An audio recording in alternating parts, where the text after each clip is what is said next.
পশ্চিমবঙ্গ রবীন্দ্র মুক্ত বিদ্যালয় সংসদের চলতি শিক্ষাবর্ষের আমার প্রিয় মাধ্যমিক পরীক্ষার্থীবৃন্দ, তোমাদের সবার জীবনের সাফল্য এবং উন্নতি কামনা করে আজ সদ্য সমাপ্ত 2025 জুন সেশনের মাধ্যমিক ফাইনাল পরীক্ষায় যে প্রশ্নপত্র এসেছিল সেই প্রশ্নপত্রের আলোকে প্রশ্ন উত্তরে একটি মনোজ্ঞ আলোচনা তথা ভিডিও উপস্থাপন করতে চলেছি এবং সেই সঙ্গে একটি বিষয় তোমাদের অবগতির জন্য জানিয়ে রাখি। মাধ্যমিকের 7টি বিষয়ের উপরে পূর্ণাঙ্গ রূপে সাজেশন ও নোটস প্রস্তুত করা হয়েছে। স্ক্রিনে দেওয়া যে নাম্বারটি তোমরা দেখতে পাচ্ছ এই নাম্বারের সঙ্গে সরাসরি যোগাযোগ করে স্বল্প মূল্যে সেই নোটসগুলো যদি এখন থেকে কালেক্ট করে আগামী 2025 ডিসেম্বর সেশনের জন্য মাধ্যমিক ফাইনাল পরীক্ষার প্রস্তুতি হিসেবে তোমরা যদি এখন থেকেই অনুশীলন করো তাহলে তোমরা ফাইনাল পরীক্ষায় প্রত্যেকটি বিষয়ে প্রত্যেকটি বিভাগে সঠিকভাবে তোমরা ফাইনাল পরীক্ষায় উত্তর করে আসবে বলে আমার বিশ্বাস। তাহলে চলো দেখে নাও আজকের উপস্থাপনা। আজকের উপস্থাপনা the West Bengal council of Rabindra open schooling মাধ্যমিক পরীক্ষা secondary examination June 2025, subject history অর্থাৎ ইতিহাস, পূর্ণমান 90। প্রিয় পরীক্ষার্থী, এবারে তোমাদের সামনে উপস্থাপন করছি কোশ্চিনের বিভাগ ক, গ্রুপ এ, কোশ্চিন নাম্বার 1। সঠিক উত্তরটি বেছে নিয়ে লেখো যে কোনো 12টি।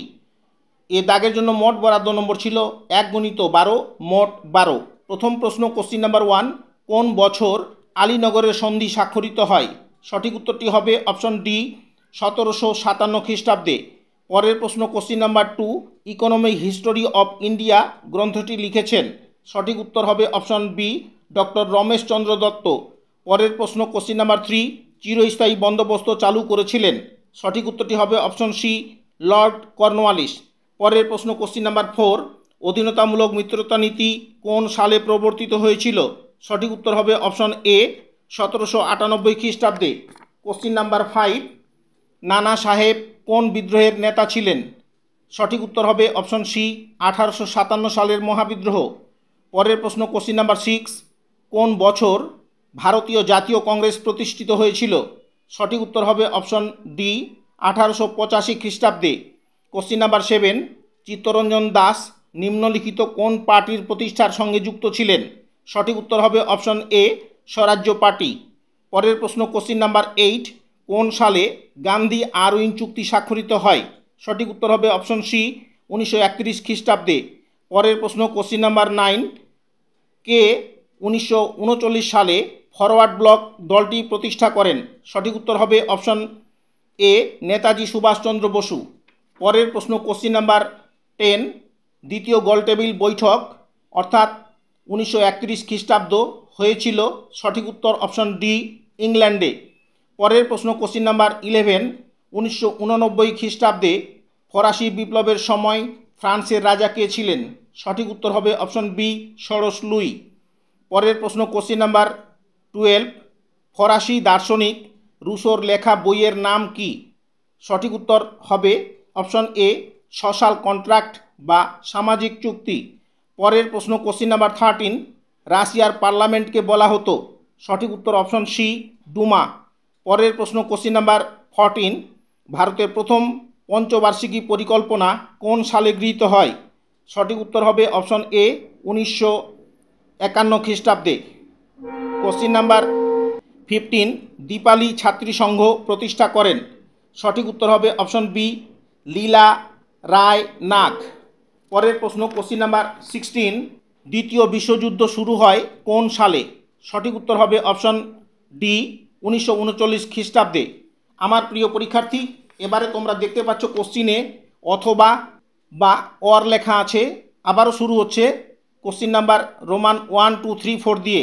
অর্থাৎ এখানে তোমাদের একটা জিনিস বুঝতে হবে, আমরা এতক্ষণ ধরে যে প্রশ্ন উত্তরগুলি আলোচনা করেছি এগুলো হচ্ছে নিউ সিলেবাসের, অর্থাৎ যারা নতুন পাঠ্যক্রমে তোমরা পড়াশোনা করে পরীক্ষা দিচ্ছ, এবং পরের প্রশ্নগুলো যেগুলো অথবা দিয়ে শুরু হয়েছে সে প্রশ্নগুলো পুরাতন সিলেবাসের, অর্থাৎ এগুলো তোমাদের উত্তর করার দরকার নেই।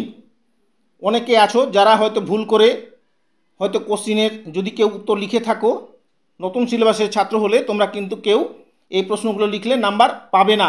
চলো পরের প্রশ্ন এবার আলোচনা করা যাক। এবারে উপস্থাপন করছি কোশ্চিনের বিভাগ খ, গ্রুপ বি, দাগ নম্বর 2, দুটি বা তিনটি বাক্যে উত্তর দাও যে কোনো 6টি। এ দাগের জন্য মোট বরাদ্দ নম্বর ছিল 2 × 6 মোট 12। প্রথম প্রশ্ন কোশ্চিন নাম্বার 1, ইস্ট ইন্ডিয়া কোম্পানির সাথে সিরাজউদ্দৌলার বিরোধের দুটি কারণ উল্লেখ করো। আমার প্রিয় পরীক্ষার্থী, তোমরা যারা আমার কাছ থেকে গত বছর অর্থাৎ 2025 মাধ্যমিক জুন সেশনের ইতিহাস বিষয়ের উপরে সাজেশন এবং নোটস নিয়েছিলে, তোমরা অবশ্যই এই কোশ্চিনটির উত্তর তোমরা নিশ্চয়ই লিখেছ এবং অর্থাৎ এই কোশ্চিনটি কমন ছিল। দেখো পরের কোশ্চিনগুলো। কোশ্চিন নাম্বার 2, দেওয়ানি লাভ কি? এই কোশ্চিনটিও কমন ছিল। পরের প্রশ্ন কোশ্চিন নাম্বার 3, সলবইয়ের সন্ধি কবে কাদের মধ্যে স্বাক্ষরিত হয়?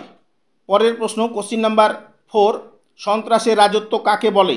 এই কোশ্চিনটিও কমন ছিল বড় প্রশ্নের মধ্যে। পরের প্রশ্ন কোশ্চিন নাম্বার 5, কোড নেপোলিয়ন কি? এই প্রশ্নটিও কমন ছিল বড় প্রশ্নগুলির মধ্যে। পরের প্রশ্ন কোশ্চিন নাম্বার 6, 1830 খ্রিস্টাব্দে ফ্রান্সের জুলাই বিপ্লবের দুটি কারণ উল্লেখ করো। এই কোশ্চেনটিও বড় কোশ্চিনের মধ্যে ছিল।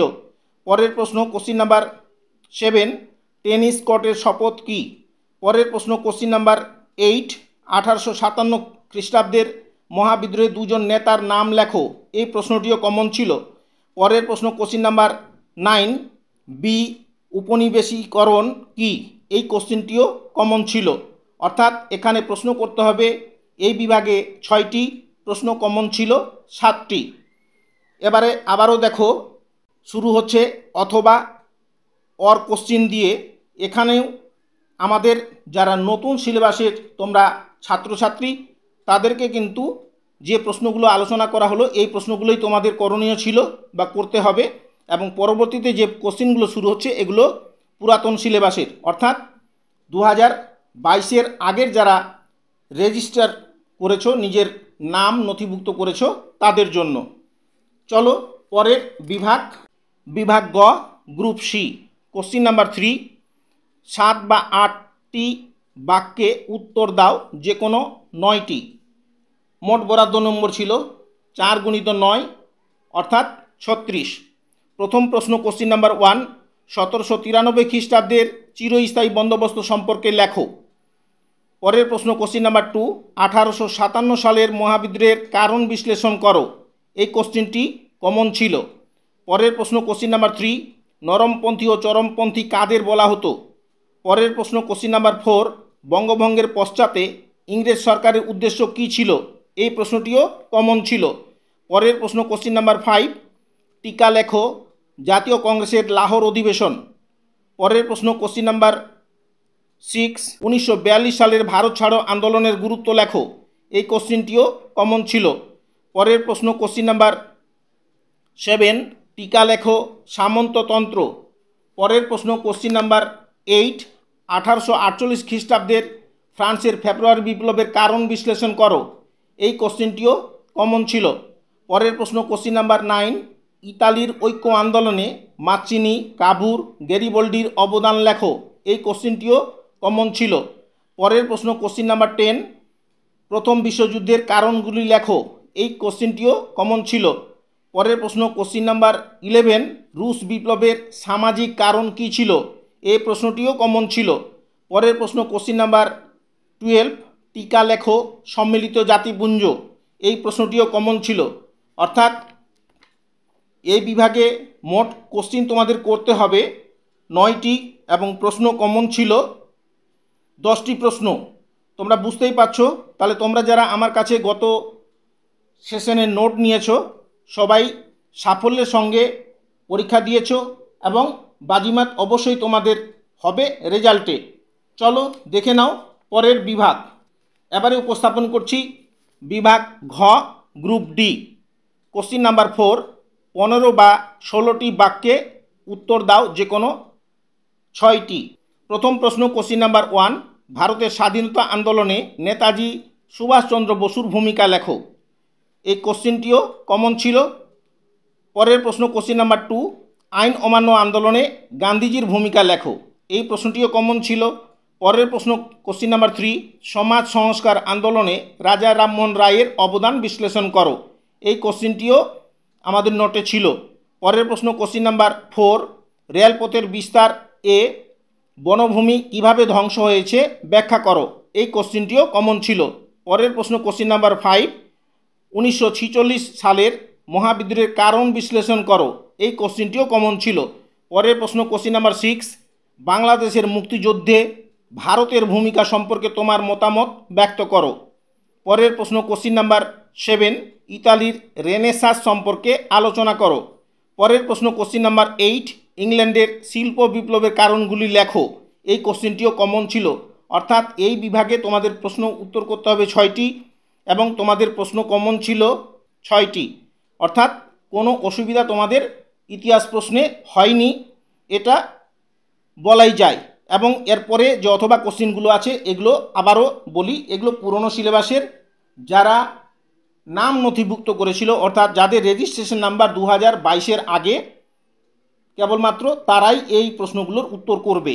যাই হোক আমার প্রিয় পরীক্ষার্থী, এতক্ষণ সময় ধরে তোমরা যারা আমার উপস্থাপনায় তোমরা শুনছিলে, আলোচনার কোনো অংশ যদি তোমাদের এতটুকু ভালো লেগে থাকে তাহলে সেই ভালো লাগা থেকে আমার চ্যানেল ওপেন এডুস্টারের উপরে তোমরা বেশি বেশি করে লাইক দিয়ে তোমাদের বন্ধুবান্ধবের কাছে বেশি বেশি করে শেয়ার করে দাও। এবং এরকম আরও অনেক গুরুত্বপূর্ণ ভিডিও সবার আগে পেতে তোমাদের মোবাইলের অল নোটিফিকেশন সহ বেল আইকন প্রেস করে আমার চ্যানেলটি সাবস্ক্রাইব করে নাও। এবং তোমরা যারা অলরেডি সাবস্ক্রাইব করে নিয়েছো তোমাদের সবাইকে প্রাণ ঢালা অভিনন্দন জানাচ্ছি। সেই সঙ্গে আরেকটি তথ্য তোমাদের উদ্দেশ্যে পরিবেশন করছি, মাধ্যমিকের সমস্ত বিষয়ের উপরে সংক্ষিপ্ত আকারে সাজেশন এবং নোটস প্রস্তুত করা হয়েছে।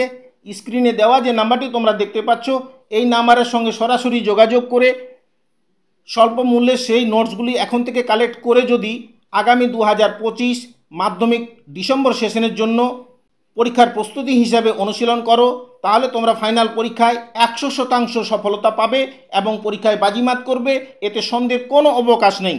আবারও তোমাদের সবার জীবনে সাফল্য এবং উন্নতি কামনা করে আজকের মতো আমার আলোচনা এখানেই সমাপ্তি করছি। সবাইকে ধন্যবাদ।